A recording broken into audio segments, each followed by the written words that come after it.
pagi. Sekarang kita mau lihat-lihat dan tanya-tanya tentang budidaya ikan koki di dalam di Saipun SF Farm. Yuk, penasaran kan?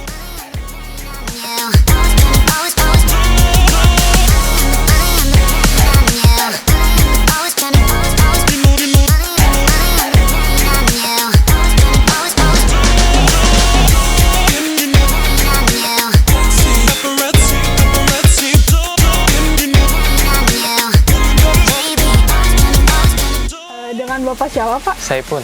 Pak Saipun. Pak Iya. Saipun asalnya dari mana, Pak? Saya asal dari Jakarta. Asal dari Jakarta. Berarti sudah mendirikan farm ini sejak tahun berapa, Pak? Kalau di sini itu 2011. 2011. Tadinya saya di Jakarta itu nerusin orang tua ya, usaha orang tua. Orang tua itu dari tahun 76. Oh, 76. Udah mulai main mas kopi, khususnya mas kopi ya. Waktu itu alasan memilih lokasi di sini kenapa tuh, Pak? Satu, karena di sini kampung ikan ya.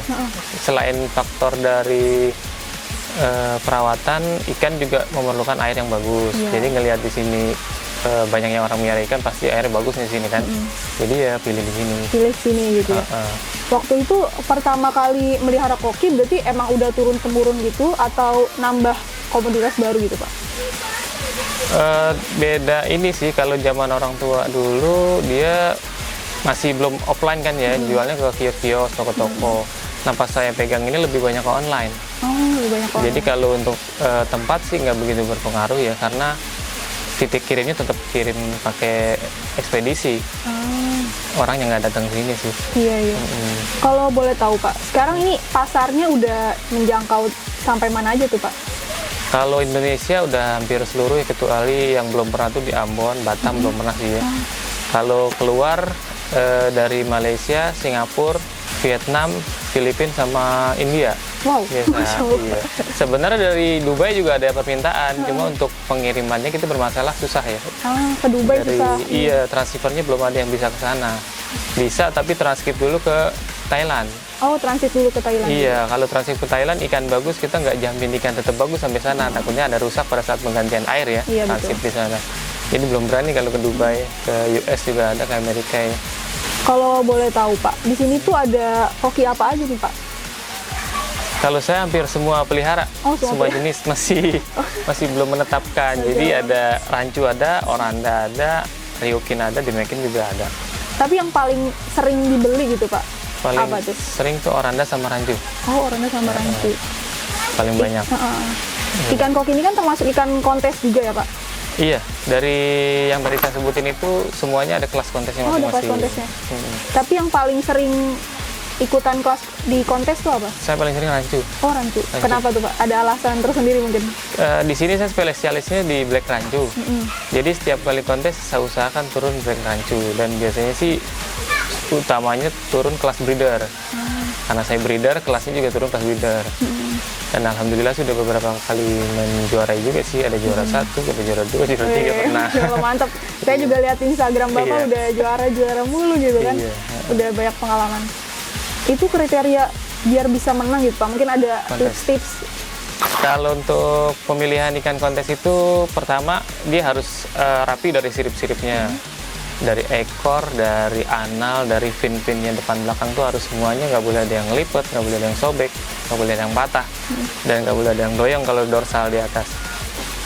Yang kedua itu badannya itu sesuai dengan kategori ikannya masing-masing. Kalau rancu dia kurvanya harus mulus dan bentuknya kurva busur panah ya, nggak boleh ada patah, iya, nggak boleh lurus terus baru melengkung di belakangnya, kurang bagus. Terus kalau untuk oranda dia bentuknya proporsional antara kepala sama ekor tuh garisnya harus sejajar. Karena kalau lebih tinggi pangkal ekor biasanya jalannya agak nungging. Bentuk perut sama badan atasnya itu harus seimbang, nggak boleh terlalu besar salah satunya. Dan kalau untuk ryukin dia harus berpunuk. Punuknya itu di pas kepala biasanya naik gitu ya. Nah bulatnya itu pas naiknya itu harus ekstrim lah, bagus. Dan bulat juga sama, dia nggak boleh nggak seimbang. Dia emang sih 1:2 kalau nggak salah antara badan atas sama perut kalau untuk ryukin. Kalau dimekin matanya harus seimbang kiri kanan, Harus seimbang gitu. nggak boleh ada yang gede sebelah. Oh iya, benar-benar. Masing-masing ada tingkat kesulitannya. Iya, benar.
Bapak sampai sekarang udah breeder sebanyak ini gitu? Kriteria kendalanya tuh apa aja, Pak? Kendalanya kalau di pakan dulu ya. Kalau dari pakan ini karena masih kecil kita masih mengandalkan pakan alami, cacing sutra sama kutu air ya. Kadang-kadang ketersediaan kutu air kalau giliran musim hujan sering nggak ada tuh kutu air, agak susah. Terus pas pada saat dia mulai makan cacing sutra juga serba salah. Musim hujan kalinya banjir, cacingnya susah. Giliran musim kering, nggak ada airnya, nggak ada juga cacingnya. Nah kayak gitu, jadi ya susahnya di situ. Kalau untuk penyakit biasa di musim perubahan pancaroba antara musim panas ke musim hujan dan musim hujan ke musim panas. Biasanya ada penyakit. Biasanya tuh pada saat kayak gitu ikan-ikan lagi banyak penyakitnya itu pada saat cacing sutra banyak. Cacing sutra melimpah nih, tapi kan pada sakit. Biasanya jadi gitu. Sayang gitu ya, nggak kemakan. Nggak kemakan juga, iya percuma. Kalau untuk budidaya pakan alami itu sendiri atau beli atau gimana, Pak? Beli. Oh, beli aja gitu. Termasuk kutu air juga beli juga sih. Kutu air juga beli aja. Gitu. Kalau pakan buatan termasuk sering dipakai atau enggak, Pak? Pakan buatan dipakai pelet. Oh, pelet aja. Iya, nanti dia di kolam kalau saya sih sekitar 2 bulan setengah sampai 3 bulan itu di kolam. Dia makannya masih pakan alami. Nanti kalau sudah umur 2 bulan setengah ke atas atau 3 bulan itu masuk ke kolam-kolam filter gini. Nah kalau udah masuk kolam filter gini dia makannya udah pelet. Udah nggak makan casut, nggak makan pakan alami karena untuk menghindari penyakit. Karena kan pakan alami itu kadang kotor ya dari tempat-tempat yang kotor. Iya, banyak mengandung bawa nanti kutu-kutu segala macam itu dari pakan alami juga. Nah kalau pakai ini udah istilahnya udah step awal pertama aman dia. Udah jarang penyakitnya. Kalau sejauh ini Pak, penyakit yang paling sering itu biasanya apa selain kutu? Jamur. Oh, jamur. Treatmentnya biasanya gimana tuh Pak kalau udah kena jamur? Ada beberapa tipe jamur ya, ada yang jamur buluk coklat saya kurang tahu namanya. Oh, buluk coklat itu karatan badannya. Itu kalau itu saya pakai Glade Ace sama garam sih. Oh, pakai garam. Glade Ace sama garam. Hilang biasanya gitu? Hilang biasanya dia sih cuma 1 hari sembuh sih. Oh. Cuman setelahnya harus benar-benar dijaga airnya. Biasanya yang sakit masih di kolam, kalau di sini jarang kena. Terus yang kedua white spot juga masih ringan juga, pakai Blade bisa sampai sembuh sehari, pengobatan sehari atau 2 hari pakai heater biasanya sembuh. Terus ada lagi yang main busuk insang. Kalau busuk insang itu biasa pancaroba karena dia makan casut, ada bakteri di cacing, orang bilang sih bilang cacing di insang ya. Nah itu agak sulit juga karena pendeteksinya dia udah mulai nggak nafsu makan, biasanya udah mulai parah. Untuk penyembuhannya agak susah.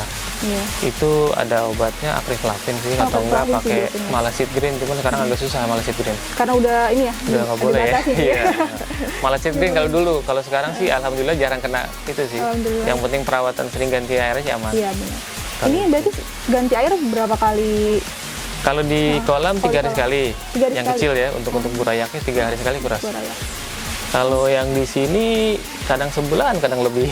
Karena udah besar juga jadi lebih stabil gitu ya Pak? Iya, karena dia pakai filter. Yang dijaga filternya aja sih. Filternya. Jadi dia ada bakteri pengurainya, jadi kotorannya masuk ke filter udah diurai. Iya benar. Kita jaga di masalah amoniaknya ya paling dites sih amoniak nitritnya. Kalau emang masih bagus nggak usah dikuras, nggak apa-apa. Selama ikan nafsu makannya bagus, masih lincah, berarti aman. Kecuali ada satu yang mulai agak-agak bengong, itu udah indikasi berarti dia ada kesalahan di air biasanya. Biasanya kalau koki mulai kena penyakit diem atau gimana Pak? Atau diem aja gitu ya? Biasanya yang kalau pada kasih makan dia ngumpul nih. Iya. Biasa ada satu mojok di atas ngambang. Nah itu atau enggak di dasar. Nah itu ada yang sakit itu bukan berarti cuma dia doang yang dikarantina, harus satu kolam. Satu kolam berarti. Jadi dikarantina. Karena dia kan satu media airnya itu, berarti ada masalah di air. Kalau kayak gitu sih.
kita udah ngobrol-ngobrol nih, udah lumayan jauh juga ngobrol-ngobrol tentang kopi. Iya. Nah, sekarang aku pengen nanya nih Pak, Iya. Bapak tahu Aquafest nggak? Aquafest? Iya, Belum sih. belum tahu ya.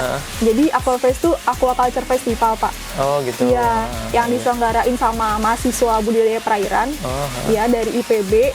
Nah di sana tuh banyak banget konten-konten seminar, talk show, webinar itu terkait dengan budidaya, terkait dengan perikanan. Dan kita juga menariknya nih Pak, karena kita ke kopi, sekarang ke budidaya kopi, karena sebentar lagi bakal ada kontes ikan koki Pak, Oh, iya. di Boleh Racer tuh. Cibinong. Boleh. Jadi mungkin Bapak kayaknya udah siap menang gitu ya Pak. Siap ikut. Karena Menang siap tergantung ikut ya. bener. Karena udah Allah. beberapa kali Bapak ini menjadi juara di kontes-kontes ikan koki sebelumnya gitu Iya. ya. Nah, mungkin terakhir nih Pak, Iya. boleh kepada teman-teman pembudidaya atau siapapun yang mau ikutan kontes kopi gitu Pak. Oh iya. Buat teman-teman di Mas Koki dari beberapa daerah dan di semua daerahnya, buat yang punya ikan-ikan bagus, ayo kita ikutan di kontes koki di Racer Cibinong. Tanggal 24 sampai 25 September. Oke. Ya. Jadi segitu dulu aja, mungkin kita cerita-cerita gitu ya Pak, sharing-sharing hari ini. Iya. Semoga juga bermanfaat buat teman-teman yang nonton. Amin. Ya, terima kasih banyak ya Pak. Ya, sama-sama. Kita ketemu lagi di episode selanjutnya. Oke.